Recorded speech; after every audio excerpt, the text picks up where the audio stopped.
ॐ सहनावतु सहनौ भुनक्तु सह वीर्यं करवावहै तेजस्विनावधीतमस्तु मा विद्विषावहै।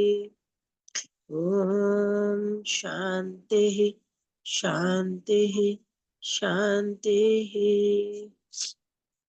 सभी को सादर नमस्ते जी। तो 3 है। अच्छा, तो 79 वाला 93 पेज, 93 पेज नंबर। तो इसमें प्रलय के बारे में, पहले हमने सृष्टि के बारे में भी किया था ना, सुना तो Yes, वह ma'am. सभी ने प्रलय। Yes, ma'am. हाँ, प्रलय के बारे सभी ने सुना है। तो वो प्रलय होती क्या है? जो कार्य जगत का कारण स्वरूप होना। आपको दिया था ये जो सारा संसार है, इसको हम क्या कहते हैं? कार्य जगत है, प्रोडक्ट। कार्य मीन प्रोडक्ट है। किसका है? किसी कारण का। कोई कॉज है, कोई है, तो उसका ही ये प्रोडक्ट है। तो इस कार्य जगत का वापिस अपने कारण में मिल जाना है, जो इसका रूट कॉज है उसी में वापिस मिल जाना। अर्थात जगत का करने वाला ईश्वर जिन जिन कारणों से सृष्टि बनाता है कि अनेक कार्यों का रच के यथावत पालन करके पुनः कारण रूप करके रहता है, उसका नाम प्रलय। इसकी सीधी सी बात ये समझो कि जैसे घड़ा हमने मिट्टी से बनाया, तो वो टूट के धीरे धीरे धीरे धीरे किस में बदल जाएगा? पहले तो मोटे मोटे टुकड़ों में बदलता है ना, जिसको हम कपाल या ठीकरे कहते हैं। फिर वही धीरे धीरे और टूटता टूटता टूटता मिट्टी में ही मिल जाता है, अपने कारण में, है ना? उसी तरह ये संसार भी जिससे बना है, धीरे धीरे धीरे उसी अपने कारण रूप में चला जाता है, उसी में ही कन्वर्ट हो जाता है। तो क्योंकि परमात्मा जिन जिन कारणों से सृष्टि बनाता है, किया था ना हमने, किन कारणों से बनाता है? परमात्मा उपादान कारण। उपादान कारण क्या है? पता है उपादान कारण? बताया था ना, सत्व रज तम। जो रूट कॉज है, रूट प्रकृति है, वो है उपादान कारण। तो उससे परमात्मा बनाता है, उस सत्व रज तम को मिलाकर बनाता है। और उसका साधारण कारण जिसको हम कहेंगे कि उसके टूल्स क्या है? टूल्स तो कुछ खास, उस टाइम जब पृथ्वी, जब ये संसार बना, कुछ भी नहीं था। तो उसके टूल्स जो हैं, ये आकाश। आकाश मतलब कोई स्पेस होना चाहिए जहां पर ये जो चीज बनाई जा रही है वो वहां पर टिक सके।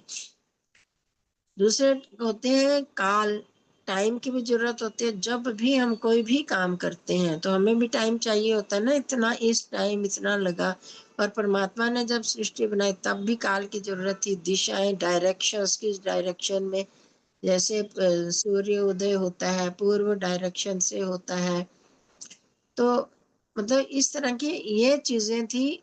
जब हम कहते हैं परमात्मा ने जब इन सब की सहायता से ये संसार बनाया, अपने आप नहीं बना सकता था, उसको भी मटेरियल, रॉ मटेरियल चाहिए होता। तो जिन जिन कारणों से उसने सृष्टि बनाता है कि अनेक कार्यों का रच के, मतलब ये सृष्टि बनाना मतलब अनेक कार्य। तब भी हमने किया था ना। तो ये कितने प्रोडक्ट है, इनकी गिनती हम कर सकते हैं? No, ma'am.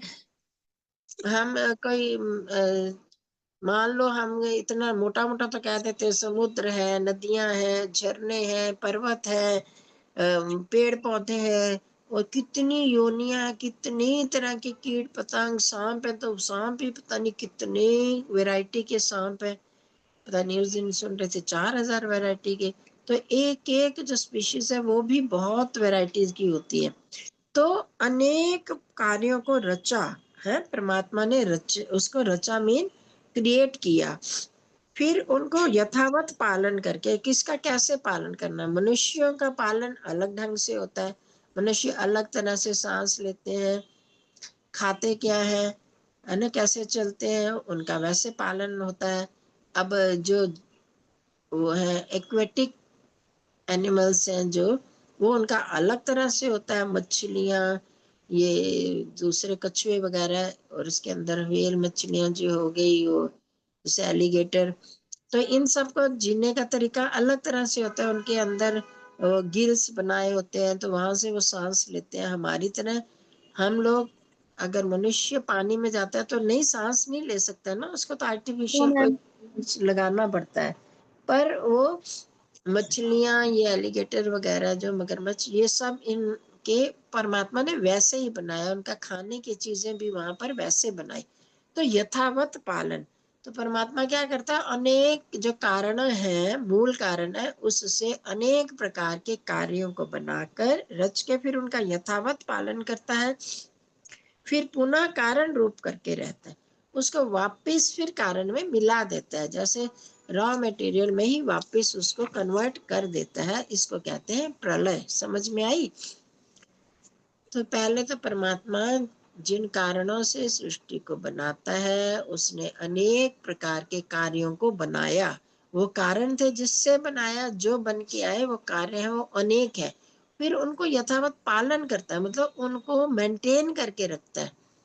अब देखो, सूर्य सूर्य को मेंटेन करना कोई हम लोग तो नहीं कर सकते। चंद्रमा मेंटेन है, सूर्य कहाँ से आएगा? उसके पास इतनी गर्मी रहनी चाहिए, उसमें कौन कौन सी गैसेस हैं, वो चंद्रमा में कैसे सूर्य से चंद्रमा प्रकाश लेता है, और भी गैलेक्सीज वगैरह कितनी है, तो उन सब को वैसे टिका कर रखता है। हाँ, कोई इंसान इनको मेंटेन कर सकता है?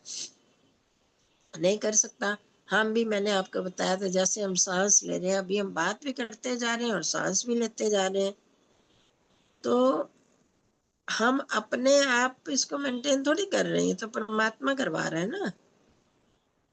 तो अगर वो, उसने वैसा सिस्टम बनाया है, ऐसे नहीं कि परमात्मा आके एक एक सांस हमको दे रहा है, उसने ऐसा सिस्टम हमारे अंदर बना दिया, हमारे शरीर में, कि वो वैसे ही उसका यथावत पालन, यथावत का मतलब आप समझ गए, जिसको जैसी जरूरत होती है, वैसे जड़ पदार्थों को जैसी जरूरत होती है, वैसे वैसे पदार्थ उसमें, वैसे गैसेस, वैसे वायु वगैरह उनको मिलती रहती है, वैसा एटमॉस्फेयर उनको मिलता है। और जो जीवित चेतन प्राणी है, उनके जीने का ढंग अलग अलग से, और उन सब को नेचुरली, मतलब ऑटोमेटिकली वो उसको करते रहते हैं। ये मेंटेनेंस परमात्मा ने बना कर रखी है, इसको बोलते हैं यथावत पालन करना। रचना करता है, पालन करता है, और फिर जिन कारणों से रचना करता है, उन्हीं कारण में मिला देता है। हो गया क्लियर? अब यहाँ पर हम पढ़ते हैं। तीन तीन स्टेप्स है। कारणों से सृष्टि को बनाना, बहुत सारे अनेक प्रकार के कार्य पदार्थ। फिर दूसरा, उनको रच के उनका यथावत पालन करना, किसको कैसे कैसे मेंटेन करना है। और फिर तीसरा, उसको उसी कारण में जिनसे बनाया था, उन कारणों में वापस पहुंचा देना। ये होती है प्रलय। सृष्टि की यह वर्तमान अवस्था कार्य जगत कहलाती है। ये पता है, ये जो संसार है, इसको हम क्या कहते हैं? कार्य जगत। इस कार्य जगत का मूल उपादान कारण मूल प्रकृति, ये बहुत बार बता चुकी हूँ, अभी भी बताया। मूल प्रकृति, रॉ मटेरियल, जिसको हम कहते हैं सत्व, रज और तम की समवस्था, उससे ही बनता है। फिर धीरे धीरे उससे कुछ और बना, फिर उससे कुछ और बना, और बना, फिर बाद में ये ऐसे सॉलिड फॉर्म में ये आती है सृष्टि। जिसे, जो मूल प्रकृति है, उसे प्रधान भी कहते हैं। ये मूल कारण, मूल उपादान कारण मूल प्रकृति है, इसे प्रधान कहते हैं। ईश्वर इस कारण से ही विविध प्रकार के कार्य रूप सारे संसार की रचना करके इसका पालन करता है, यानी बनाए रखता है।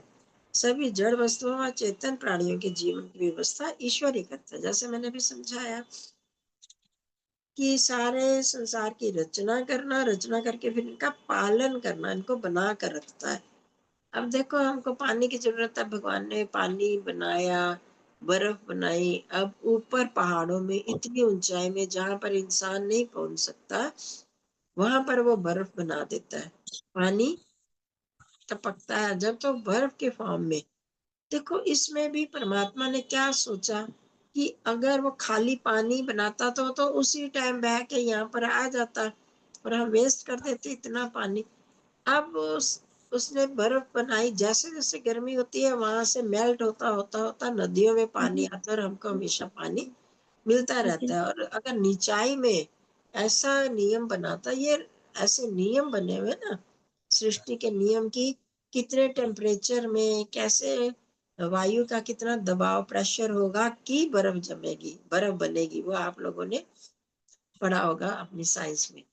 तो उस वो टेम्परेचर ऊपर ही होता है, सबसे ऊपर वो उसने ऐसा बना दिया कि अब उसको कोई पॉल्यूट नहीं कर सकता ना। जहां पर इतनी ऊपर पहाड़ों में जहां पर ये बर्फ पड़ती है, जैसे गंगोत्री के ऊपर, यहाँ पर क्या बोलते हैं उसको, तपोवन और उसे गोमुख वगैरह, तो वहां से पिघलती पिघलती आती है, कोई उसको पॉल्यूट ही नहीं कर सकता। वहां पर कोई चढ़ ही नहीं सकता, पैर से जाएंगे तो फिसल जाएंगे। तो इस तरह से परमात्मा ने ये सारे मेंटेनेंस बना करके रखी, और फिर जब वो टाइम आता है तो वो अपनी शक्ति से खींच लेता है उसको कि अब बनाना नहीं है, अब उसको खत्म करना है। तो आगे बढ़ो। जब सृष्टि का निर्धारित समय, मतलब कि एक लिमिट है कि कब तक सृष्टि उसने उसने रखी हुई है, वो लिमिट की कितनी देर तक रहेगी, मतलब उसमें पृथ्वी के जो ये सत्व रज तम के कण है उनमें कब तक शक्ति रह सकती है। वो वर्ष की अवधि समाप्त हो जाती है। कितने? 4 अरब 32 करोड़ वर्ष है। क्या है सृष्टि का समय कितना है? 4 अरब 32 करोड़ वर्ष, इतनी है इसकी लिमिट। संसार इतने सालों तक चलता है। पर आपको तो शायद पता नहीं होगा, अभी कौन सा साल चल रहा है? 1 अरब 96 करोड़ 8 लाख 53,126वां साल चल रहा है? तो अभी 4 अरब मतलब आधा टाइम भी नहीं हुआ पूरा सृष्टि को बने। कौन से लोग कहते हैं ना अभी प्रलय हो जाएगी हो जाएगी। हाँ, किसी किसी एरिया में हो सकती है, पर सारी प्रलय अभी नहीं होती। ये 4 अरब 32 करोड़ साल के बाद होती है, ये ध्यान रखना। सृष्टि का समय कितना है? 4 अरब 32 करोड़ वर्ष। तो जिस क्रम से सृष्टि की रचना की थी, उसके विपरीत क्रम से ईश्वर नाश आरंभ कर देता है। जैसे सबसे अंत में मनुष्यों की रचना की थी, आपको पता है परमात्मा ने जब संसार बनाया तो हम मनुष्यों को सबसे एंड में बनाया था। आपको पता है क्या इस बात का? नहीं पता होगा। तो सबसे एंड में मनुष्य को बनाया, तो अब वो डिक्रीज होगा ना, तो उसके लिए क्या होगा? सबसे पहले मनुष्यों का नाश होगा, फिर पशु पक्षियों का, अन्य प्राणियों का, फिर लोक लोकांतर, नदी पर्वत इत्यादि। ये सब जब लोक लोकांतर नष्ट हो गए, नदी पर्वत पृथ्वी सूर्य चंद्र, तब फिर धीरे धीरे सब नष्ट हो जाते हैं। क्यों?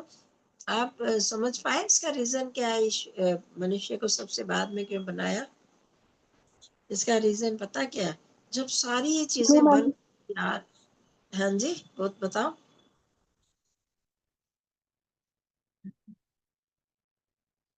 हाँ जी, बता रहे हो No, कुछ? ma'am. No, ma'am. नहीं पता। ध्यान से आप देखो। आपके घर कोई गेस्ट आता है तो पहले आप सारी तैयारी कर लेते हो ना, है ना? Yes, ma'am. उनके लिए कमरा पूरा तैयार करके रखते हो कि इतना वीआईपी है, आएंगे तो उनको कोई परेशानी ना हो। तो उनका कमरा सजा के रखोगे, जो जो चीज चाहिए वहां वहां पर वो रख देते हो आप। तो इसी तरह हम जो मनुष्य है ना, वो भी परमात्मा के लिए या सारे संसार में सबसे बेस्ट जो जाति है वो मनुष्य जाति है। अब उसको जिस जिस चीज की जरूरत है, पहले सारी चीजें तैयार हो जाए तभी तो भेजेगा मनुष्य को। अगर वो तैयार ही ना हो, हमें हमें पशुओं की भी जरूरत होती है दूध पीने के लिए, सवारी करने के लिए, Yes, तो ma'am. बहुत सारा सामान ढोने के लिए बहुत सारे पशुओं की जरूरत है। बहुत सारे प्राणी हमारी हमारी जमीन के लिए केंचुए वगैरह जैसे काम करते हैं। वनस्पतियों की जरूरत, अगर ये सब चीजें ना हो, पृथ्वी ना बनी हो, ये सूर्य चंद्रमा समुद्र नदियां ना बनी हो, तो हम जी सकेंगे क्या? No, नहीं ma'am. ना। और ये दूध वगैरह देने वाले ये सब पशु ना हो तब भी मनुष्य नहीं जी सकता, उसको इन सब नो। चीजों की जरूरत है ना। तो यस इसलिए मैम। परमात्मा ने सारी तैयारी की और उसके बाद मनुष्य को बनाया। समझ में आ गई बात। Yes ma'am. अब जब डिस्ट्रॉय करता है, डिस्ट्रक्शन करता है, तो भी ऐसे उल्टा ही करेगा ना। अगर पहले और चीजें खत्म कर दे तो फिर मनुष्य तो फिर जिंदा नहीं रह सकेगा, है ना। तो इसलिए पहले वो मनुष्य को, सब मनुष्य सारी पृथ्वी पर सारे लोक लोकांतरों में जितने भी मनुष्य हैं, पहले सबसे पहले मनुष्य समाप्त होते हैं। क्योंकि फिर धीरे धीरे लोकांतर सारी चीजें समाप्त हो जाएंगी तो फिर मनुष्य जी नहीं पाएगा। तो इसलिए पहले मनुष्य, फिर पशु पक्षी इत्यादि अन्य प्राणी जो चेतन होते हैं, क्योंकि चेतन प्राणियों को वायु भी चाहिए, उनको हवा भी चाहिए, वो चाहिए सूर्य का प्रकाश चाहिए, चंद्रमा की रोशनी चाहिए, वनस्पतियां चाहिए खाने पीने के लिए।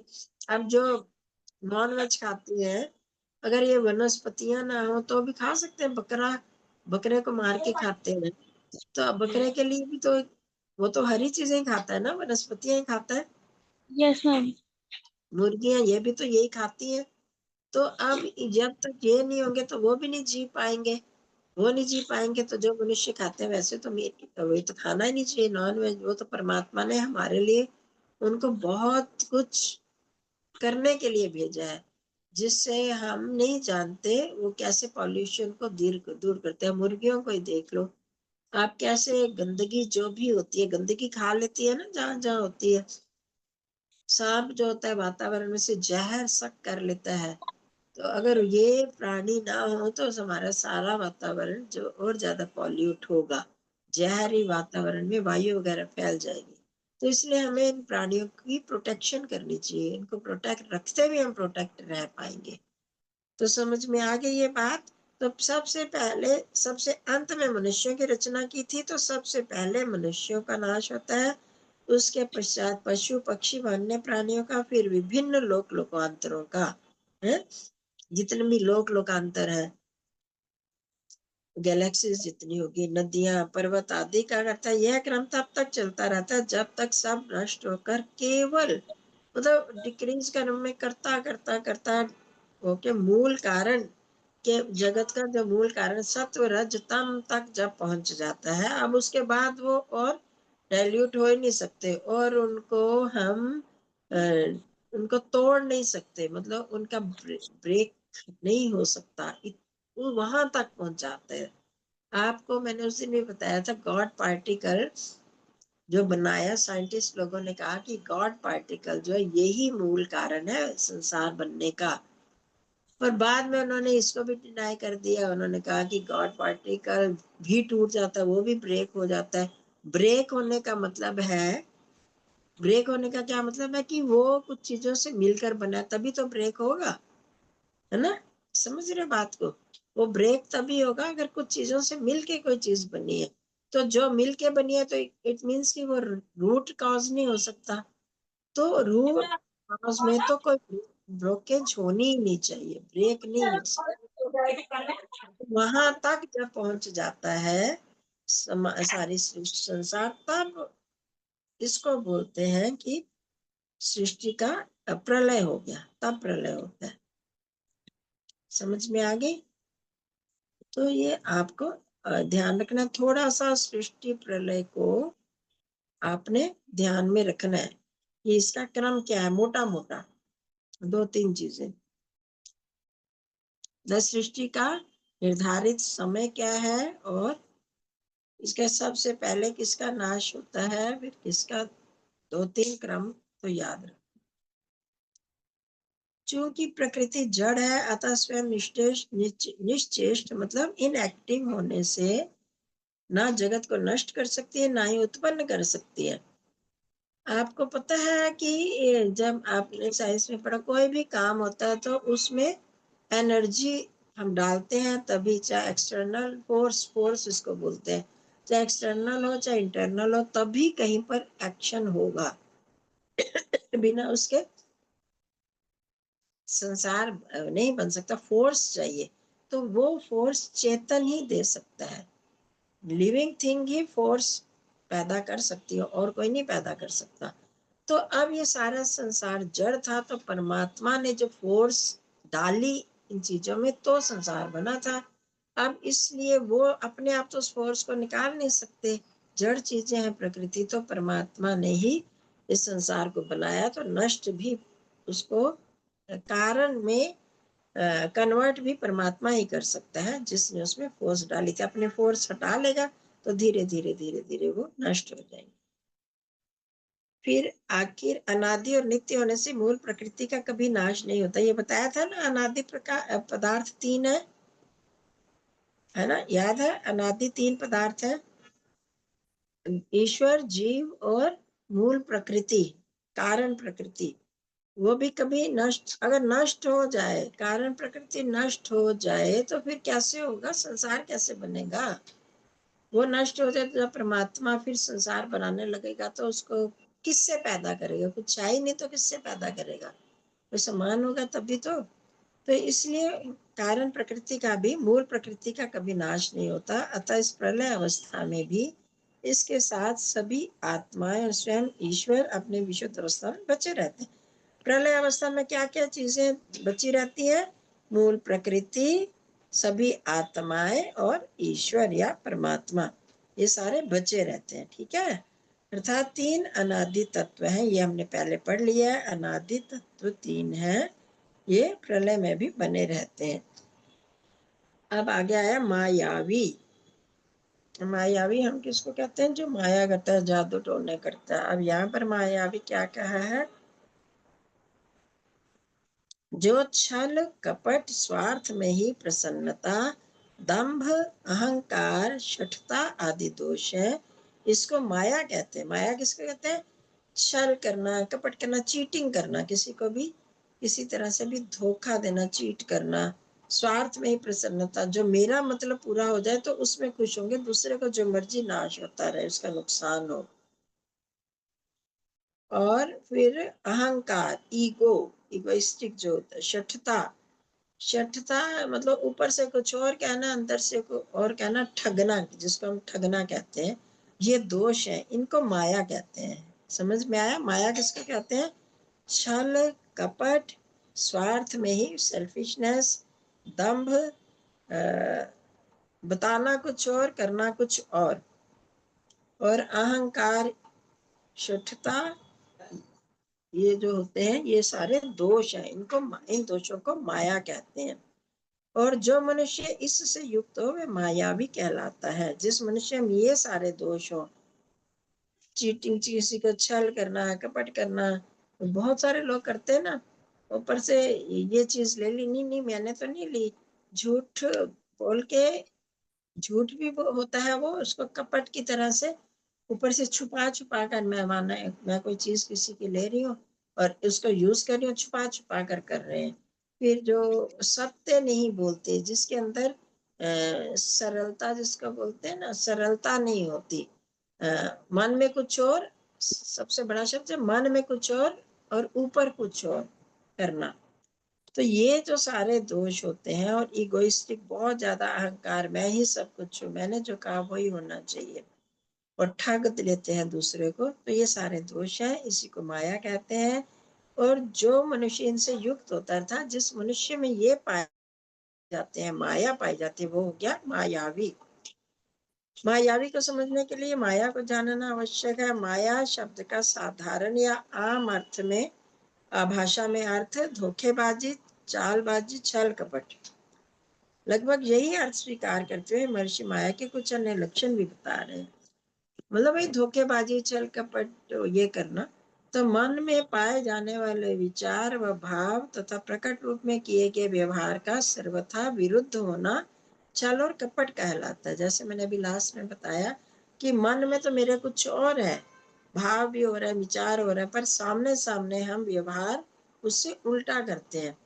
मानो जैसे किसी को कहा कि मैं तुझे बहुत प्यार करती हूँ, अपनी किसी भी सहेली को कहते हो, किसी को, तो मैं तुम्हें ये दूंगी वो दूंगी, ऐसे हम करते हैं। दूसरे भी आपके साथ ऐसे कर सकते हैं। तो पर अंदर होता है कि नहीं, तो ना दो, ये तो मेरे को तो अच्छी नहीं लगती, ऐसे मैं खुश करने के लिए इसको कह रही हूँ। करते हैं ना बहुत बार इस तरह की बातें। तो ये तो हो गया अंदर कुछ और होना और सामने प्रकट रूप में उससे एकदम उल्टा व्यवहार करना, इसको बोलते हैं छल कपट। दूसरे के लाभ हानि की चिंता किए बिना स्वार्थ पूर्ति में ही प्रसन्न रहना। दूसरे की हानि हो रहा है या लाभ हो रहा है ये नहीं हम देखेंगे, सिर्फ मेरा मतलब सिद्ध हो। बहुत सारे लोग करते हैं ना ऐसे सेल्फिशनेस कि मेरी बात पूरी हो जाए, इसको नुकसान हो ना हो, होता है तो होता रहे। किसी को पढ़ना है तो आप बोलोगे इस समय आना, तो पर वो दूसरा अपनी कन्वीनियंस देखेगा, वो आपको जो भी है करने दो इसको अपने उस टाइम। कई लोग तो ऐसे होते हैं जानबूझकर उस टाइम जाते हैं जबकि दूसरे का भी नुकसान हो। जो स्वार्थी लोग होते हैं कि मेरा तो फायदा हो, वो तो बेचारी बहुत अच्छी है या अच्छा है, वो तो मेरे को पढ़ा ही देगा, पर मैं इस टाइम जाऊं जैसे उसका भी नुकसान ना तो मेरी तो मतलब पूरा हो जाए या मैं पूरा पढ़ के जाऊं। तो मैंने ऐसे छोटा सा एग्जांपल दिया। बहुत सारी ऐसी चीजें हो सकती हैं दुनिया में जिसमें हम ये नहीं चिंता करें मेरे को ये चीज चाहिए, तुम्हारी ये किताब जो चाहिए, भाई मेरा भी एग्जाम है, नहीं प्लीज मेरे को दे देना, मैं पढ़ लूँ फिर मैं आपको दे दूंगी प्लीज, ऐसे ऐसे करके रिक्वेस्ट कर करके लेते हैं ना बहुत सारी चीजें ऐसे। तो उसमें ये नहीं देखेंगे कि दूसरे का नुकसान हो रहा है, तो अपना ही मेरी पूर्ति होनी चाहिए, मेरा स्वार्थ पूरा होना चाहिए। दंभ या धोखाधड़ी करना यानी दूसरे में भ्रांति उत्पन्न करके व्यवहार करना। दंभ क्या होता है? दूसरे में भ्रम, जैसे कोई बहुत घटिया कपड़ा है तो बहुत सारे लोग क्या करते हैं ऊपर उसके ऐसे चमक दमक बना लेते हैं, ऐसा कपड़ा बना लेते हैं कि उसको बोलते हैं स्टार्च वगैरह लगाकर उसको बहुत अच्छा शो करते हैं।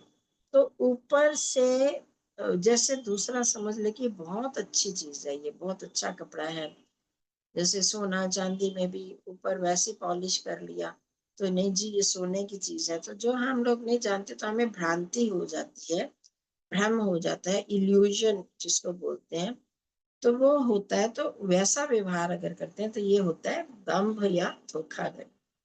अहंकार, बिना विचारे ही स्वयं वह स्वयं के मत को ही सर्वोपरि मानना, भले ही वह अनुचित हो गलत हो। जो मैं सोच रही हूँ, मैं कह रही हूँ, मैं ही ठीक कह रही हूँ, मेरी बात ठीक है, उसको हम सोचेंगे नहीं या दूसरे पर थोपना चाहेंगे कि मेरी बात सबसे ठीक है, मैं सबसे ठीक कहता हूँ, मेरा तरीका भी ठीक है, तो मानो ना मानो, ऐसे करके जिसमें हम सोचना ही नहीं चाहते कि दूसरे की भी बात अच्छी हो सकती है, दूसरे का तरीका ज्यादा मेरे से बेटर हो सकता है, ये हम नहीं सोचते, अपने को ही सबसे ऊपर मानना, इसको कहते हैं अहंकार। ईगो तो आप समझते ही हैं, वही है। शठता, दुष्टता का व्यवहार करना, ये उपरोक्त एवं इसी प्रकार के अन्य दुर्गुण माया के अंतर्गत आते। इसको ठगना भी आप कह सकते हो, भ्रम वाली बात भी आ गई ऊपर। जिस मनुष्य में यह माया पाई जाती है, यानी जो माया के इन उपरोक्त लक्षणों से युक्त है, वही माया भी कहलाता है। जैसे हमने ऊपर पढ़ा, जिसके अंदर ये गुण है, ये दोष है, मतलब जिसको हम कहेंगे, तो वो मायावी हो गया, क्योंकि ये माया है और माया वाला। सबसे पहले हो गया छल और कपट, फिर दूसरा हो गया स्वार्थ पूर्ति, अपना लाभ हो गया, दूसरे को चाहे हानि हो रही है, धोखाधड़ी या दंभ, फिर अहंकार, फिर दुष्टता का शठता, ठगना ज्यादा अच्छा शब्द रहेगा, वहां मैंने दुष्टता का व्यवहार रखा है, ठगना लिख लो, शठता। ये जो है ये सब माया है, जिसमें ये दोष होते हैं वो मायावी कहलाता है। आप्त, आप तो देश हमने पीछे पढ़ा था, आप तो क्या होता है वो यहाँ बताया, जो छल आदि दोष रहित, जैसे ऊपर छल कपट बताया ना, इन सब दोषों से जो रहित है। मायावी तो वो हो गया जिसमें ये दोष पाया जाता है, और आप तो वो हो गया जिसमें ये दोष इन दोषों से रहित है। धर्मात्मा, विद्वान, सत्योपदेष्टा, सब प्रकार कृपा दृष्टि से वर्तमान होकर अविद्या अंधकार का नाश करके अज्ञानी लोगों की आत्माओं में विद्या रूप सूर्य का प्रकाश सदा करे, उसको आप्त कहते हैं। इसमें जो मेन पर्पस है आप्त का या मेन जो एक्टिविटी उसका है कि दूसरों के अविद्या अंधकार को दूर करके ज्ञान का प्रकाश फैलाना उनमें। सबसे बड़ा काम क्या होता है आप्त पुरुष का कि अपनी कृपा दृष्टि से, जो आप्त होते हैं ना वो तो इतने पहुंच गए होते हैं ऊपर कि उनको कुछ करने की जरूरत नहीं होती है अपने लिए, पर वो दूसरों पर कृपा करके कि दूसरों को भी सही रास्ता पता चले, तो वो अविद्या अंधकार का नाश करके अज्ञानी लोगों की आत्मा में, जो अज्ञानी है जिनमें इग्नोरेंस है, उनमें विद्या रूप सूर्य, सूर्य की तुलना किससे, विद्या ज्ञान की तुलना किससे की, सूर्य के प्रकाश से, तो यह प्रकाश सदा करे उसको आप्त कहते हैं। तो उसमें क्या क्या दोष नहीं होंगे, छल आदि, जैसे छल कपट दंभ स्वार्थ पूर्ति अहंकार शठता, ये वाले दोषों से रहित है, धर्मात्मा है, विद्वान है, सत्य उपदेष्टा, सत्य का उपदेश करने वाला, सब पर कृपा दृष्टि से वर्तमान होकर, मतलब सब पर कृपा दृष्टि बनाए रखकर अविद्या अज्ञान अंधकार का नाश करके अज्ञानी लोगों में ज्ञान रूपी सूर्य का प्रकाश करना। अब व्याख्या, इस परिभाषा में आत्म पुरुष के लक्षण बताते हुए निम्नलिखित बिंदुओं का उल्लेख किया है। यहाँ पर हम जब प्रूफ की बात हुई थी, जब हम परीक्षा करते हैं तो हमें एक प्रूफ होता है शब्द प्रमाण या आप्तोपदेश। तो आप्त लोग जो कहते हैं तो वो हम मान सकते हैं, क्योंकि आप्त लोग कैसे हैं, उनमें छल आदि दोष नहीं है, वो धर्मात्मा भी हैं, विद्वान भी हैं, सत्य बताने वाले भी हैं, और सब पर कृपा दृष्टि रखते हैं, वो किसी से जेलस होके गलत नहीं बताएंगे, तो ऐसे व्यक्ति की बात मानी जा सकती है, वो प्रूफ है हमारे लिए। तो छल आदि दोषों से रहित है। आप तक की क्या लक्षण है, सबसे पहला छल आदि दोषों से रहित, उसमें जैसे मैंने ऊपर बता दिया कौन कौन से हैं, छल आदि में क्या क्या आ जाएगा, छल कपट दंभ या धोखाधड़ी, अहंकार शठता या ठगना और स्वार्थ पूर्ति, ये सारे दोष छल आदि में आ जाएंगे, ये दोष उसमें नहीं होते। ये कहकर रत्न संख्या 80 में वर्णित मायावी के लक्षणों की ओर संकेत किया गया, वो मैंने बता दिया आपको।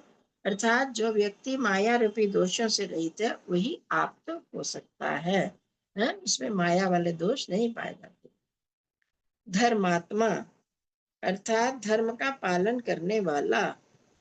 क्या धर्म का पालन, हमने सबसे पहले पढ़ा था, वेद में प्रतिपादित विधियों और निषेधों का पालन करने वाला। वेद में जो हमारे डूज और डोंट्स है, जो करने हैं जो नहीं करने, ये दोनों तरीके बताए जाते हैं, ये चीज करो ये चीज ना करो। जैसे सत्य बोलो झूठ ना बोलो, ईमानदारी से काम करो, चोरी ना करो, दूसरे का अधिकार ना छीनो। इस तरह की डोंट्स और डूज जो है उनको बोलते हैं, जो बताया गया है उसका पालन करना और जो मना किया गया उनको छोड़ देना, इनका जो पालन वही धर्मात्मा होता है। विद्वान अर्थात वेद आदि शास्त्रों को पढ़कर आत्मा परमात्मा एवं प्रकृति का यथार्थ ज्ञान रखने वाला। विद्वान कौन होता है, जो वेद और वेद के अकॉर्डिंगली जो भी ग्रंथ है तो उनको उनको पढ़कर, फिर उनको पढ़ेगा तभी उसको ज्ञान होगा, आत्मा ये होती है, परमात्मा ये होता है, प्रकृति ये होती है।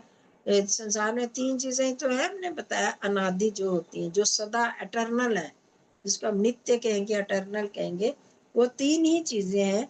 तो इनको ठीक तरह से अगर जान जाता तो सब कुछ जान जाएगा। फिर आगे आ गया सत्य उपदेष्टा, सत्य को जानने मानने और सत्य का व्यवहार करने वाला तो है ही, तभी इसके साथ साथ वो सत्य का उपदेश करने वाला भी हो। अगर सत्य को माने और व्यवहार करे और लोगों को गलत बताए तो वो नहीं होगा। वो सत्य मानना जानना और सत्य व्यवहार करने वाला तो फिर लोगों को गलत क्यों बताएगा, तो वो सत्य का उपदेश भी करने वाला होता है। इन सब उपरोक्त गुणों से युक्त होने पर भी उसके मन में ये गुण भी है, इसके मन में अज्ञानी लोगों के प्रति दया का भाव होना चाहिए।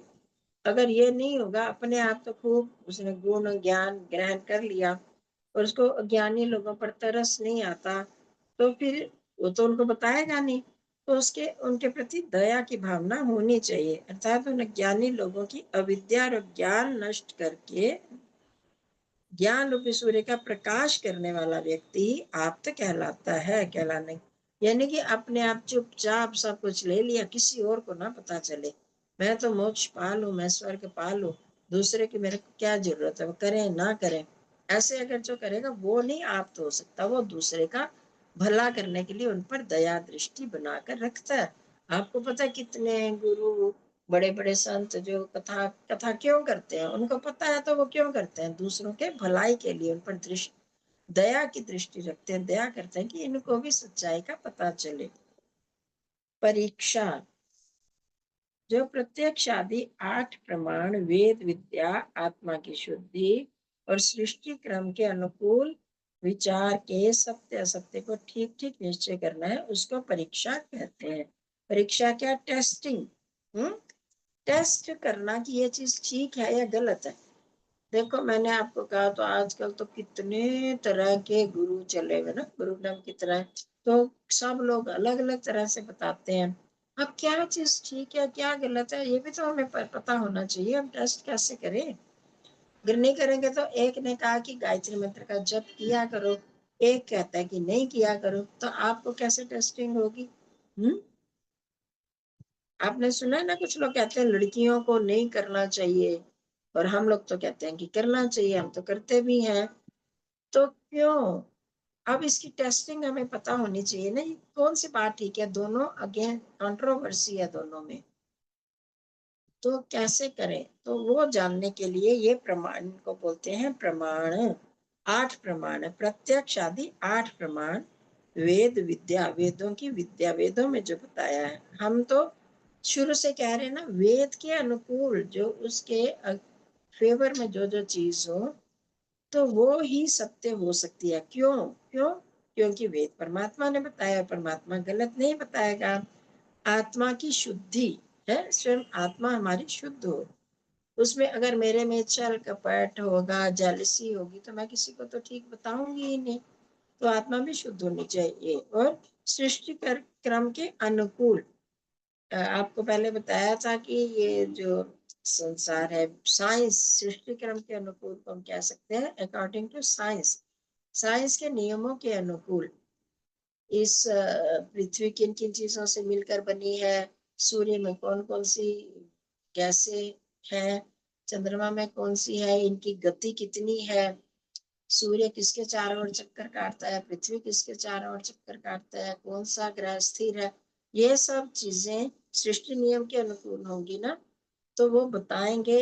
अगर जहां पर जिस किताब में जिस बात में ये चीजें उसके अनुकूल चल रही है, इनके फेवर में, वो तो सत्य होगी, और जो इनके अगेंस्ट है वो झूठ होगी। ये मैंने पहले भी बताया था आपको। कोई कह दे कि मैंने देखे हैं, वो बहुत सारे लोग देखे उनके ना, जितने भी आदमी थे ना सबके सींग थे, तो हम इसको मानेंगे सृष्टि नियम के अनुकूल है क्या? किसी आदमी के सींग होते हैं?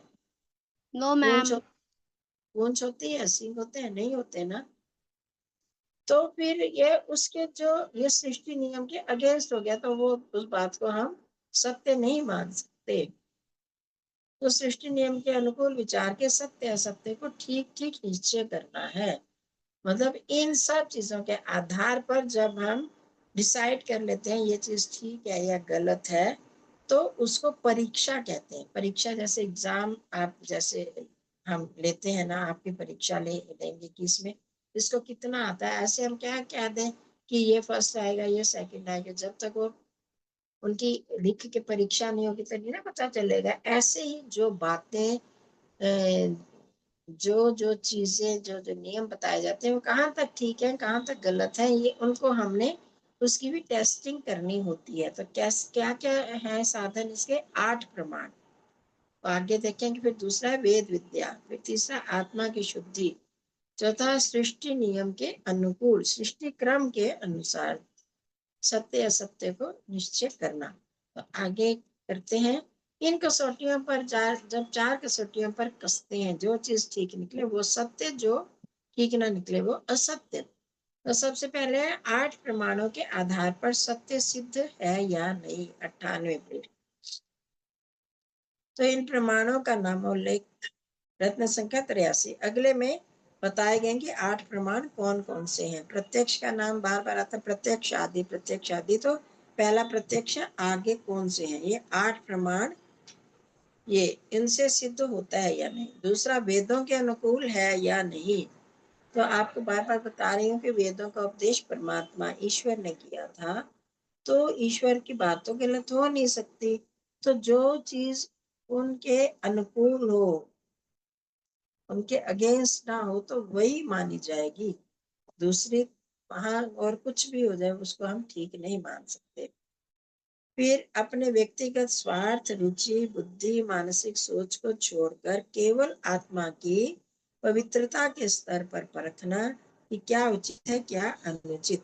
ये व्यक्तिगत स्वार्थ, रुचि, बुद्धि, मानसिक सोच मेरी जो है, फॉर एग्जाम्पल हम कहें कि सबको ना ये उस स्थान पर जाना, कोई भी एक जगह की वहां देखना चाहिए, उस स्थान बहुत सुंदर है, वहां पर जाना चाहिए।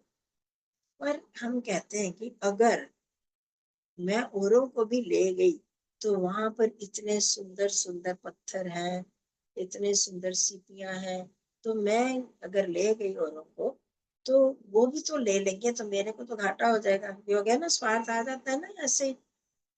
और फिर मेरी औरों को तो लाभ होगा पर मेरे को नहीं अच्छा लगता जाना, तो मैंने अपनी रुचि, इंटरेस्ट के अगेंस्ट उनके नहीं किया।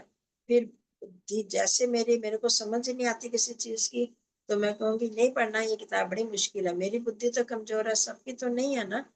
तो मानसिक सोच के हम किसी से जेलस हैं, जेलसी करते हैं, किसी से मतलब कि उसको चाहते हैं कि नीचा दिखाना। तो हम बहुत बार इन चीजों के कारण हमारे आत्मा में अपवित्रता होगी, है। तो अगर निष्पक्ष होकर, जिसको बोलते हैं कि बिना पार्शियलिटी के, बिना अपने लाभ के, सिर्फ अपना लाभ, स्वार्थ मतलब अपने लिए ही, या जो मेरी चीज को अच्छी लगती है वो तो कहूँ और जो नहीं अच्छी लगती वो ना कहूँ, ऐसे नहीं। इनके आधार पर जो मनुष्य करता है, मतलब जिसमें ये अवगुण, ये दोष नहीं होते, वो तो होते हैं स्वार्थ रहित होते हैं वो मनुष्य, और उनकी आत्मा पवित्र होती है। उन्हीं की आत्मा पवित्र होती है जिनमें ये चीजें नहीं होती। क्या क्या, व्यक्तिगत स्वार्थ, व्यक्तिगत स्वार्थ, व्यक्तिगत के आगे कॉमा नहीं आएगा, उसको काट लो। व्यक्तिगत स्वार्थ, रुचि, बुद्धि, मानसिक सोच को हम अपने तक फोकस ना करके सबको एक जैसा समझ के जब कहते हैं, तो वो पवित्रता होती है। अपने पर ही सिर्फ जो जो मेरे को अच्छा लगता है वही करूं, जो दूसरों को इसमें लाभ हो जाएगा वो ना करें। ऐसे करेंगे तो वो आत्मा मतलब अपवित्र हो। फिर आ गया, सृष्टि क्रम अथवा सृष्टि के नियमों के अनुकूल है या प्रतिकूल, ये देखना जरूरी है। वैसे वो भी मैंने बताया था, हिजड़ों के बच्चे, कोई कहे कि हिजड़ों का ना बेटे की शादी हुई, फिर एक उससे एक बेटा पैदा हुआ, फिर उसकी शादी, तो हम ये मान सकते हैं क्या? हिजड़ों के तो बच्चे नहीं होते। तो ये क्या हो गया, सृष्टि के अनुकूल या अप्रतिकूल हो गया। या कहें कि आकाश में फूल लगते हैं, आकाश कुसुम, आकाश में फूल लगे हुए थे, तो ये क्या हो सकता है? तो सृष्टि के नियमों के प्रतिकूल है ये। तो इन 4 आधारों पर सत्य असत्य को परखने को ही परीक्षा कहते हैं। परीक्षा किसको कहते हैं? ये 4 आधारों पर सत्य और असत्य को परखना। तो इसमें क्या किया गया? सबसे पहले प्रमाणों के आधार, 8 प्रमाणों के आधार पर। दूसरा, वेदों के आधार पर, वेदों के अनुकूल है या नहीं। तीसरा, अपनी आत्मा की पवित्रता के स्तर पर परखना। किसी स्वार्थ को लेकर आत्मा हमारी अपवित्र है, हमारे में क्रोध, लोभ, मोह आदि अगर ये चीजें हैं, तो फिर हम ठीक ठीक निर्णय नहीं कर पाएंगे कि क्या सत्य है क्या असत्य है। और फिर चौथा हो गया, सृष्टि क्रम या सृष्टि के नियमों के अनुकूल या प्रतिकूल है, ये देखना, ये परीक्षा कहलाती है। ठीक है बच्चों, तो इतना ही रखते हैं।